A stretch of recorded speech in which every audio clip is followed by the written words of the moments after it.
I'm not giving you time, Mr. Mushtaq, just to make sure you know.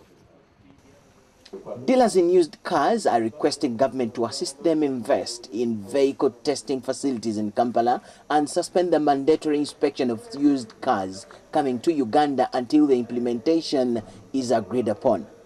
Arrangement, our association, where we need to invest in a state-of-the-art vehicle testing facility in Kampala, Uganda, which will cater for the inspection of not only imported vehicles but also those that are already operating on the road. Mustafa Siddiq, the association's treasurer, speaking at a media conference held in Lakan Motors in Kampala, requested for more engagement with stakeholders to spur the used car business.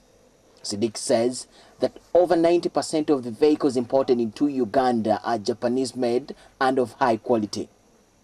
Issa Sechito, the Kasita spokesperson, wants government to put up a conducive working environment to enable car dealers invest sufficiently in the car testing facility.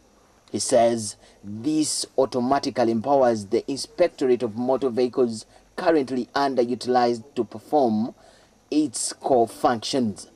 To almost zero, because whether you come and bring your vehicle, when it is not passing, we have the state-of-the-art vehicle testing facility, and they are ready to cooperate with the government in a public-private partnership approach.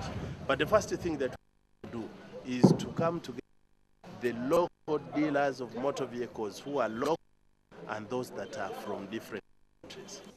Michael Jordan Lukomwa, Salon Kasibante reporting for UBC.